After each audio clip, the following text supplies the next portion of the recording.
Hello, everyone. Thanks a lot for listening. I am Daniel Nachtigall, and today I'm going to present our 2021 input to the carbon market platform, the role of carbon pricing in the sustainable recovery from COVID-19. And that's joint work with Jane Ellis and Sophie Ehrendal. So we presented the paper in the working group of the carbon market platform in April.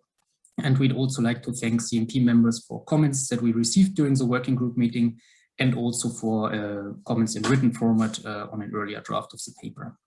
So you should have received the short paper on Monday by Chris.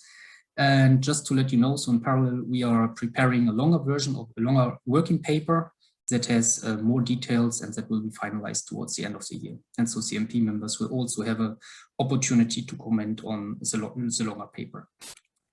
So what I'm going to do in the next 20 minutes is, so first I will provide some context, then I discuss carbon pricing in the economic recovery, so the state of play and observed trends. Then I will highlight some challenges too, but also some rationale for carbon pricing related to COVID-19, and discuss some carbon pricing design options to mitigate those challenges, and finally some concluding remarks. So let's start with the context. So we know that besides the human suffering, COVID-19 has had also extensive economic and social impacts globally. So due to its major disruption, COVID-19 has encouraged some governments to rethink and reset their policy priorities. And so the decisions that are taken now, in particular with respect to investing in long-lived infrastructure, will definitely determine the emissions in the future. And that makes it even more important that the recovery is sustainable and does not lock in emissions. So sustainable recovery should address a number of goals. So first and foremost, it should increase and restore well-being, so jobs, housing, but also more broadly achieving these sustainable development goals. It should mitigate climate change and thus increase the likelihood of reaching NDCs in the Paris Agreement. And it should also increase resilience, so not only to climate change, but also more broadly.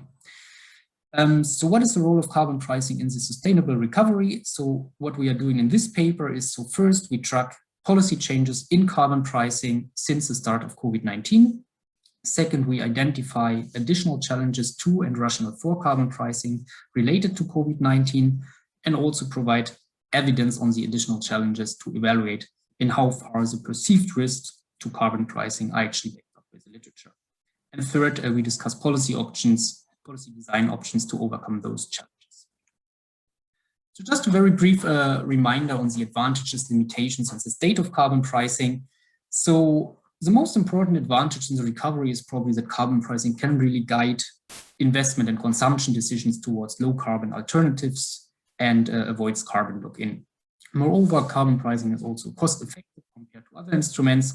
It generates revenues that can be used in multiple ways, for example, supporting vulnerable population groups, investing in green technologies, or reducing public debt. And it also generates a number of co-benefits, notably health benefits that are related to lower levels of air pollution.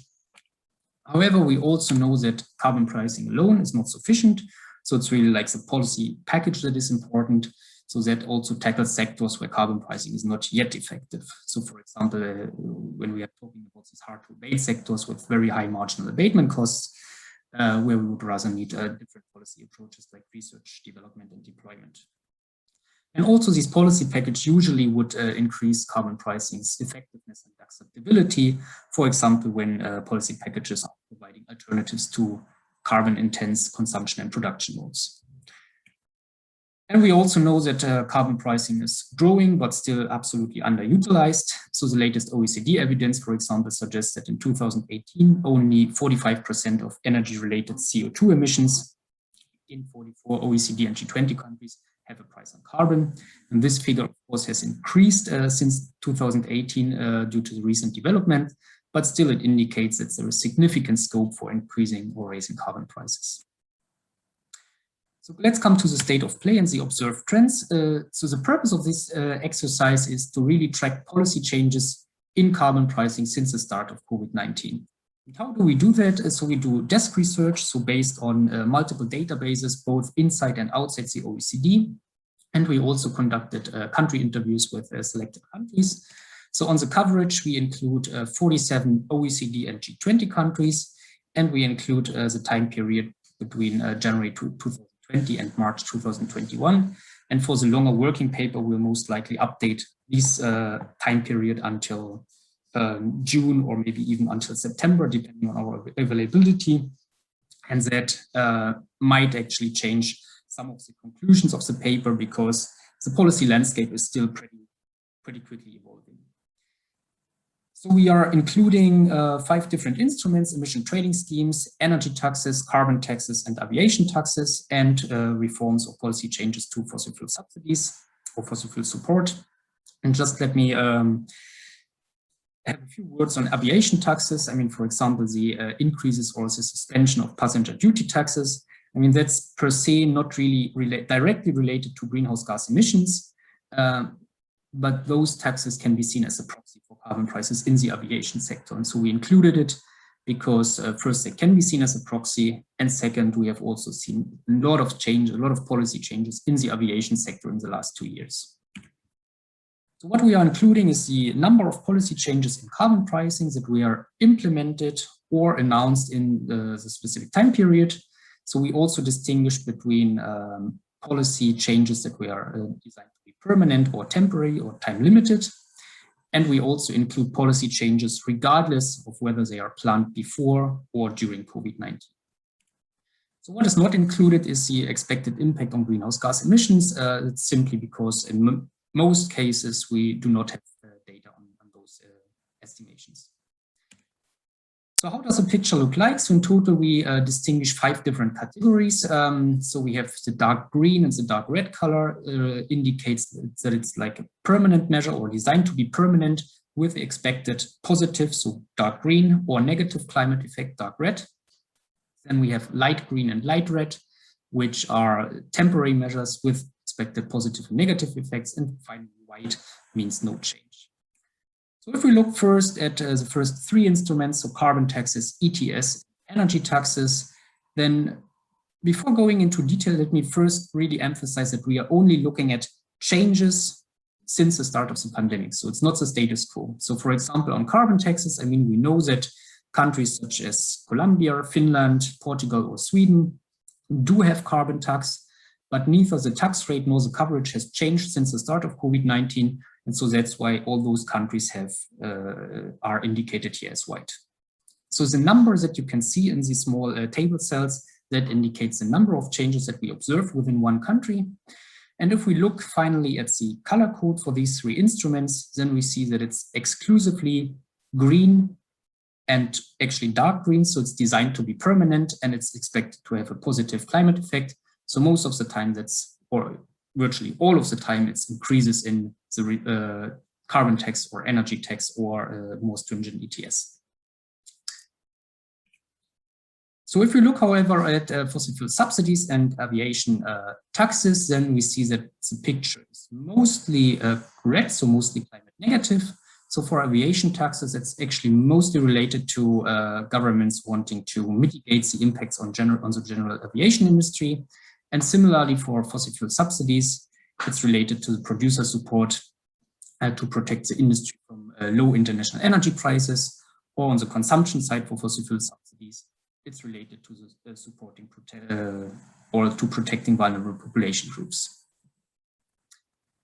So what are general patterns of climate positive and negative changes? So climate positive changes, in total, we observed 38 changes that are positive and 55 changes that are negative. Climate positive changes seem to be more permanent. So here's a graph on the right-hand side, shows you that actually more than 90% of climate positive policy changes in carbon pricing are designed to be permanent, whereas 80% of climate negative changes are designed to be time limited.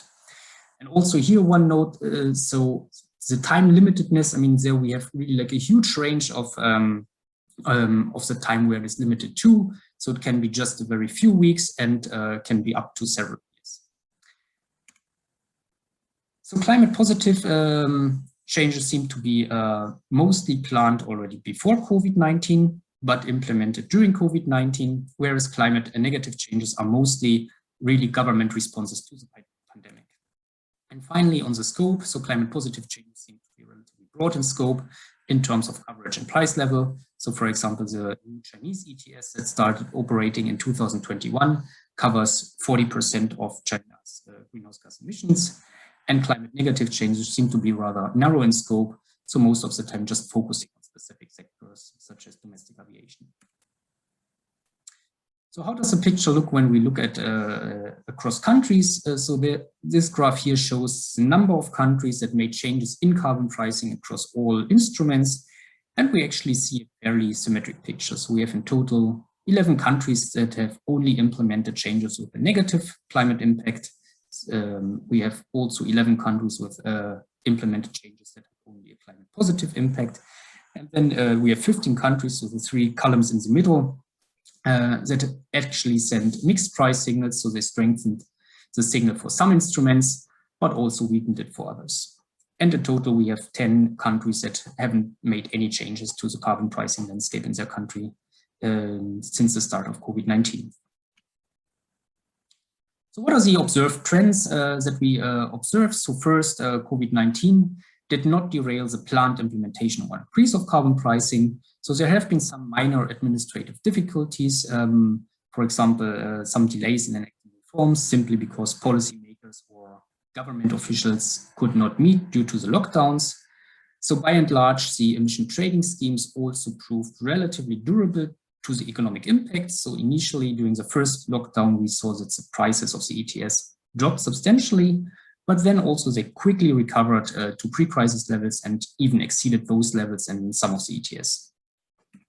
So if we look at new announcements, we also see that there are actually only a few countries that announced new or strengthened carbon pricing during COVID-19. And that's probably still like a little bit too early to judge because many countries are still in the midst of the pandemic and the recovery.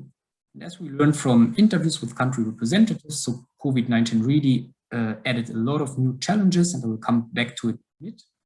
And so finally, let me also say, I mean, if we look outside OECD and G20 countries, then we see that there have been some more announcements for new carbon pricing schemes made.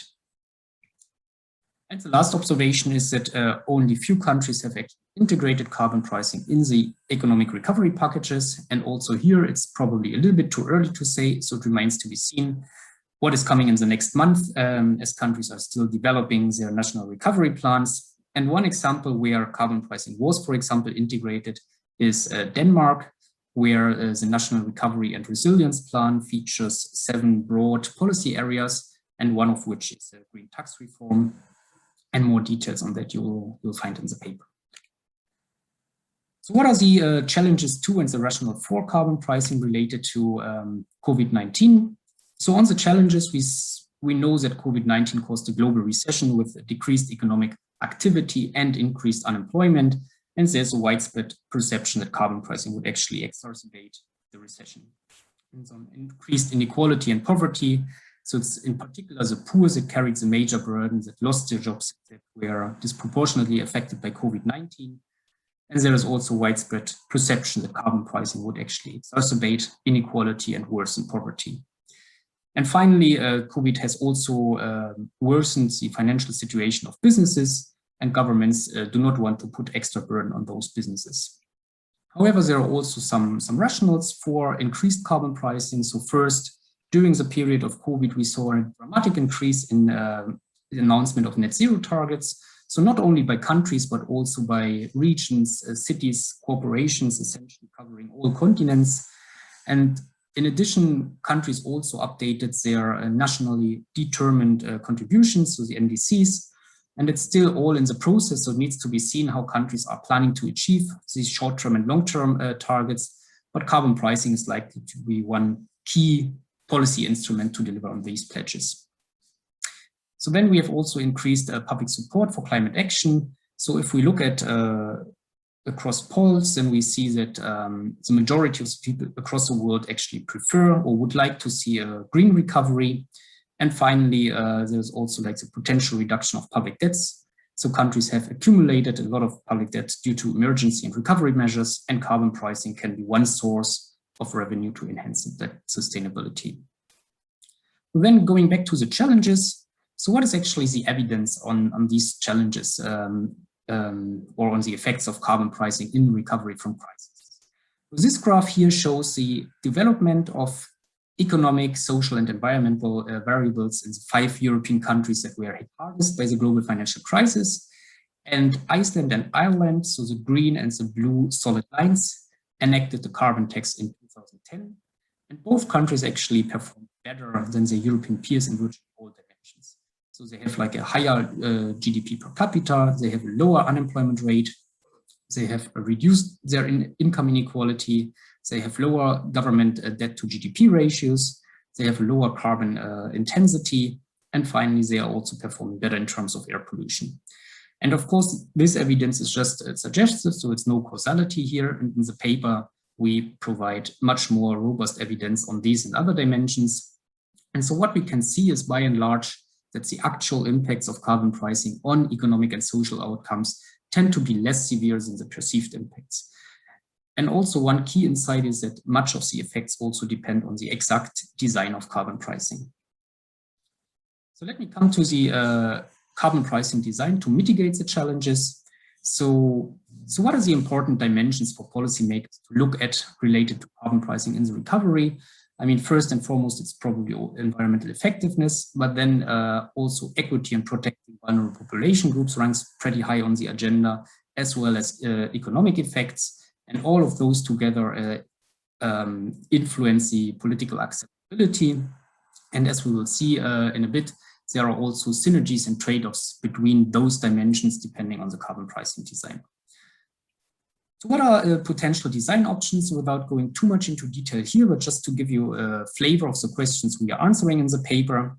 So on the timing, there's the question, do you want to implement a carbon price now or later? So implementing in the midst of the pandemic might not be politically feasible. Implementing later would also provide incentives, in particular for investments in long-lived capital, but then it's difficult how to commit for governments.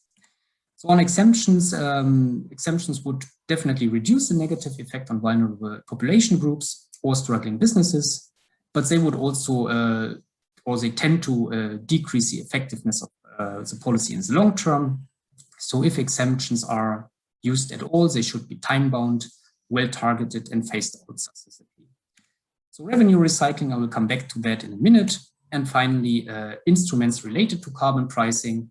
So there are several instruments that might be politically less challenging. For example, an internal carbon price for public project appraisal and procurement. So the US, for example, the new administration of the US raised the internal carbon price from as low as $1 to $51. Or let's say new or innovative carbon pricing instruments like carbon contract for differences, which is like a guarantee of a predetermined carbon price for investments in abatement capital. And so, for example, Germany included this instrument for some industrial sectors in the National Recovery and Resilience Plan. So finally, let me say a few words about the effects of revenue recycling. So that's a pretty complex table, so I don't want to discuss everything in detail here, but just let me highlight 3 major observations. So first is, if we look at the first 3 options, so targeted transfers, lump sum transfers, and green investments, then we see that all of them score pretty highly in terms of acceptability and partially also in terms of equity, but they do not necessarily spur economic. So, however, having said that, so for green investments, it really depends on the underlying multiplier. So the second observation is that reducing distortionary taxes, so reducing labor taxes or corporate taxes, tend to perform better in terms of economic growth, simply because they increase, or reducing those taxes would increase the economic efficiency of the overall tax system, which can then spur employment and investment. However, they also perform rather badly in terms of acceptability and equity. So here, there really seems to be like a trade-off, an equity economic efficiency trade-off. And finally, the last observation, if we look at debt relief, so debt relief does not perform well on acceptability equity grounds, and has more or less, or has actually inconclusive effects on economic growth. So here's the implication is that it might actually be very challenging for governments to implement carbon pricing and channel the revenues to debt reduction. So finally, let me conclude. So what we have seen on the state of play, on the observed trends, so the carbon pricing policy landscape has changed substantially between January 2020 and March 2021. So the climate positive changes were mostly permanent, planned before COVID-19, and also broader in scope, whereas climate negative changes were mostly introduced as time-limited measures due to COVID-19 and rather narrow in scope. So there were only a few countries that explicitly integrated carbon pricing in recovery packages to date, and there were also only a few countries so far that announced new or strengthened carbon pricing schemes. However, both of these conclusions might change in the coming months. So on the challenges, rationale, and design options to carbon pricing, so we saw that COVID-19 brought new challenges too, but also rationale for increasing carbon pricing. And we saw that the actual impacts of carbon pricing tend to be less severe than the perceived impacts. And the design of carbon pricing, for example, the revenue recycling, can mitigate some of these challenges. So thanks a lot for your attention. I'm really looking forward to the discussion on Wednesday, June 13th. And you will find some of the proposed questions for discussion in the agenda that Chris sent around on Monday. Thanks a lot, and see you on Wednesday, June 30th.